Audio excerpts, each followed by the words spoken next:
Atenção! Começa agora uma teleaula de Ciências do Ensino Fundamental. Você vai assistir a teleaula de número 24. Bons estudos!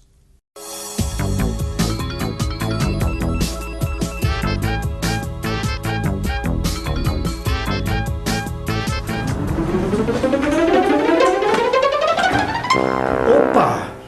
Você me flagrou numa posição ridícula, hein? Sabe o que é? Eu acho que eu vi um rato aqui na lanchonete. Eu sei que é feio ter medo de ratos, mas fazer o quê, né? Eu tenho trauma.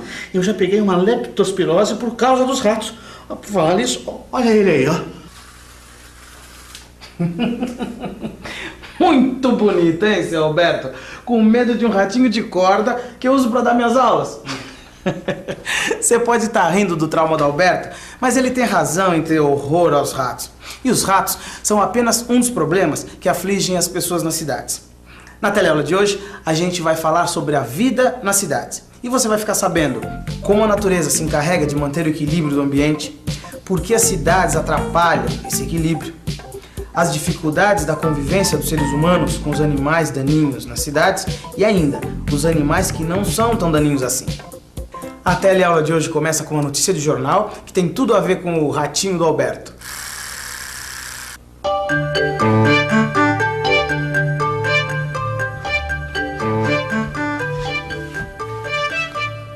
Você já ouviu falar em leptospirose? A leptospirose é uma doença infecciosa, quer dizer, que se pega facilmente. Ela ocorre com frequência no verão através do consumo de alimentos ou água contaminados pela urina de animais doentes. Os hospedeiros da leptospirose são geralmente roedores, em particular o rato. Eu tinha uma notícia aqui, mas eu não sei onde eu guardei. Falava exatamente disso. Ah, tá aqui, ó. Olha só, essa notícia é de 1995. Escute. A epidemia de leptospirose que assola São Paulo atingiu ontem a marca recorde de 1.003 casos suspeitos e 43 mortos. Os epidemiologistas são os médicos especialistas em epidemias. Atribuem um aumento anormal do total de casos às inundações provocadas pela estação excepcionalmente chuvosa. Viver numa cidade traz muitos benefícios, muitas facilidades, mas também traz muitos problemas para as pessoas. Bom, como você acabou de ver, as inundações e os ratos são problemas das cidades. Mas será que são só esses? Tem muito problemas de insetos aqui no bairro? Não, inseto tem outros problemas de bicho, por exemplo, rato, né? O pessoal joga muito lixo na rua, né? Rato, barata e cobra. Parece muito barata à noite. O ralo do banheiro, pro esgoto que tem na frente, aparece muito. O pessoal não recolhe o lixo constantemente, muitas vezes falha o caminhão e muito lixo na rua. Tem, principalmente aqui, ó, nos esgotos, quando chove enche todas essas casas de água. Inclusive em dezembro encheu todas. Como é que funciona o recolhimento de lixo aqui? Péssimo. Tem não. Eu não sei nem explicar como é que funciona, né? Porque a prefeitura, eles fazem a coleta, mas agora que tá chovendo bastante, o carro demora muito a passar. Fica o saco de lixo amontoado no meio da rua. Fica difícil viver na cidade sem ter que enfrentar pelo menos um desses problemas. A gente vai ver agora por que será que tudo isso acontece. Eu vou te explicar, Alberto. Por favor, pega aquele pezinho de café. Na natureza, a água que cai das chuvas, ela penetra no solo. Por quê? Como o solo é composto por terra, raiz de planta, pedra, ser vivo, etc., ele é permeável. Então a água que cai da chuva, ela não forma poça, tá vendo? Ela penetra no solo. Por isso que nas regiões naturais não é comum a ocorrência de inundações. A água que penetra forma os lençóis de água subterrâneos, que depois sobe à superfície, formando os rios e os riachos. Agora, nas cidades, a maior parte do solo tem uma cobertura de asfalto. E o que acontece, Alberto, quando a água da chuva cai nas ruas e avenidas com asfalto? Para com isso, rapaz. Você tá querendo inundar o meu estabelecimento, hein? Ô, louco. Tá vendo, Alberto? Quando a água cai numa superfície impermeável, ela não tem pra onde ir, inunda tudo. Ah, tá. Agora eu entendi como é que as enchentes acontecem nas cidades, né? Mas olha, isso não tem jeito, não. Todo mundo quer morar em rua calçada, asfaltada. Pois é, por isso que seria importante deixar algumas áreas na cidade sem cimento, como nos jardins, nos quintais, por exemplo. Olha, num abrigo de carro. Entre as rodas, naquela faixa, dá para deixar cascalho, grama, que isso ia ajudar no escoamento da água. Sim. Uma outra coisa super importante seria plantar árvore nas margens dos rios. Dá só uma olhada nas margens desse rio. Como seria se, em vez de cimento e concreto, elas fossem cobertas por gramas e árvores? Para mim é bom. Olha, eu acharia ótimo, viu? Tirar esses lodo que tem daí e plantar uma graminha, que seria bom demais. Mais verde, né? Conservação do meio ambiente, em primeiro lugar. Porque eu acredito que uma das maiores causas de enchentes na cidade de São Paulo seja justamente porque o leito dos rios é concreto. Eu acho uma boa ideia plantar árvores aí nas margens do rio. Seria uma grande ideia, mas é para poluição, né? E grama também, para erosão, para não deixar criar erosão nas margens do rio. Que fica mais bonito, não há dúvida. Mas o mais importante é que pode ajudar a evitar as enchentes. Tudo bem que menos asfalto pode ajudar no problema das enchentes. Veja os bichos todos, hein? Ratos, mosquitos, baratas, eles também aparecem por causa do asfalto? Bom, para saber isso, a gente tem que comparar o ambiente natural com o ambiente de uma cidade sem planejamento. O que acontece no ambiente natural? Vamos pensar um pouco?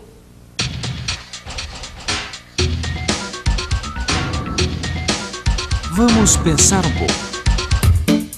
Nos mais diversos ambientes, as plantas produzem seu próprio alimento. Alguns animais comem plantas, outros se alimentam de outros animais. Para comer madeira, tem o cupim. O tamanduá vem e come o cupim.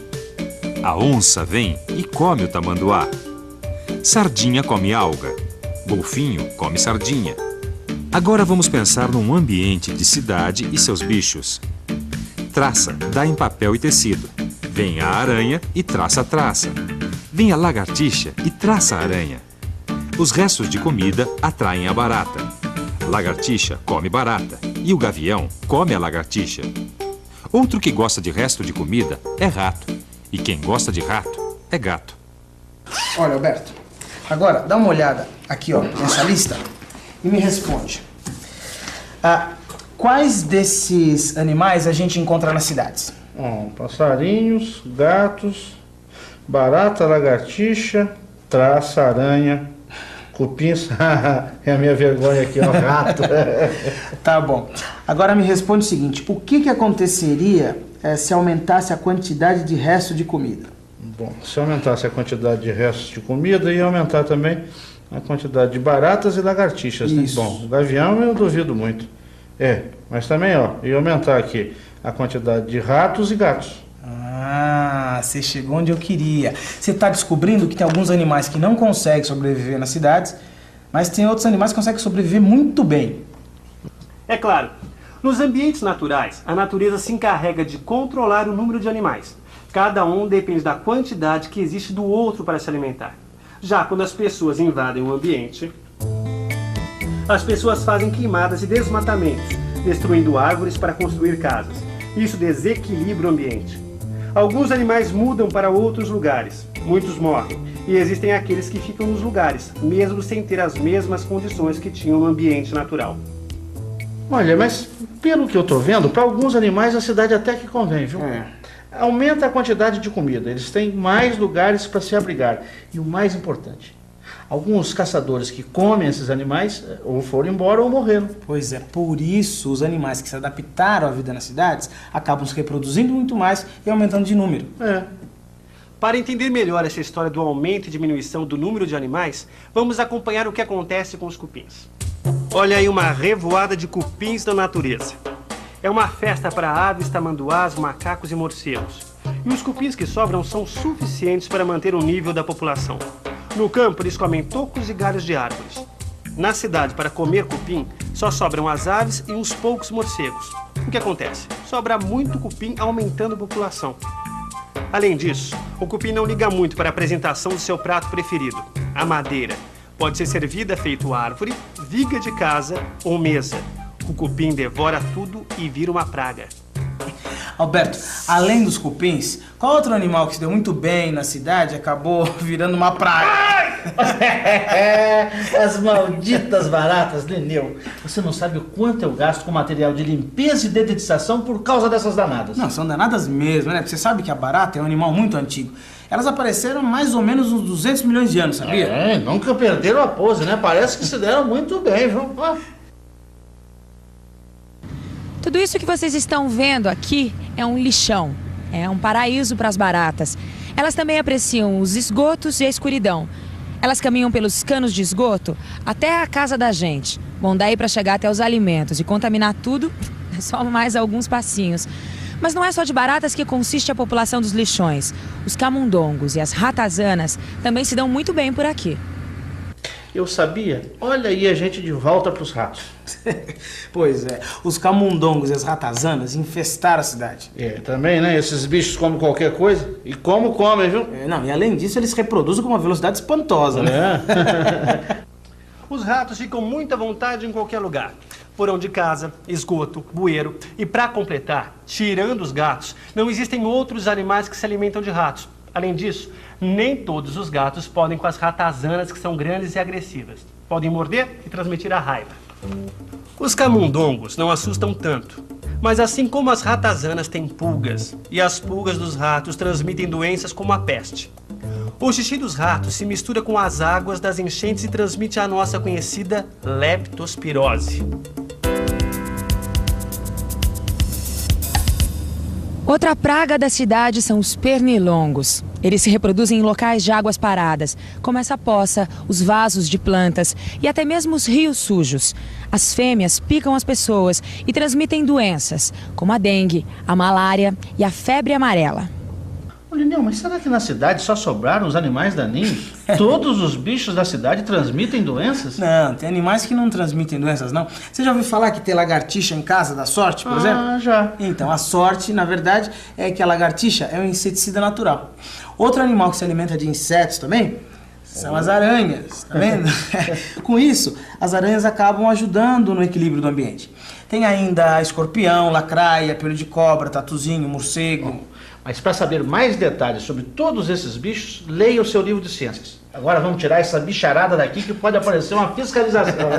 Tá bom, eu vou tirar mesmo, porque agora a gente vai falar de um outro tipo de animal que se deu muito bem nas cidades, as aves. Olha aí, ó. Tá ouvindo? Esse canto vem de algumas aves que se adaptaram às cidades.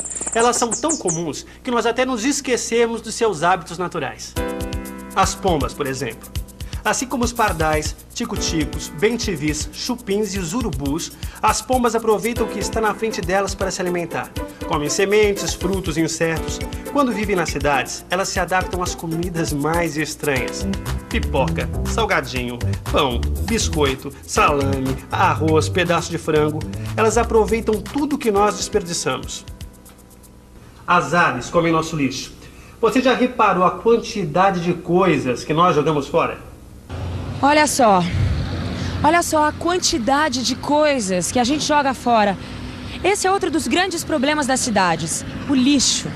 O que fazer com essa quantidade de material que aumenta todo dia e que provoca tanto transtorno para a população? Isso aqui, se não for bem tratado, não cria barata, cria rato. Mas o problema do lixo a gente vai ver melhor em outras teleaulas. Por hoje a gente já viu bastante coisa, né, Alberto? Nem me diga. Eu já estou pronto para uma revisão. E atenção, se liga aí que é hora da revisão. Na teleaula de hoje, você viu que as cidades, por serem construídas sem planejamento, causam grande desequilíbrio ao ambiente. A impermeabilização do solo pelo asfalto não permite que a água penetre. O resultado são poças e, no caso de chuvas fortes, inundações. Na natureza, os seres vivos dependem uns dos outros para sobreviver. Alguns animais comem plantas e outros comem outros animais. Se a quantidade de plantas ou animais for alterada, isso afetará a quantidade de outros seres que dependem deles. Muitos animais tiraram proveito desse desequilíbrio nas cidades. Elas oferecem alimento, abrigo e ausência de caçadores. O desperdício de alimentos e o acúmulo de lixo em qualquer lugar é um dos grandes problemas das cidades. No lixo, os animais não desejáveis se reproduzem e podem se tornar uma praga para os seres humanos. Nós ainda temos muito que observar na natureza e muito a aprender com ela. Se nós imitássemos o equilíbrio da natureza, até mesmo o ambiente das cidades poderia nos oferecer uma vida com mais qualidade.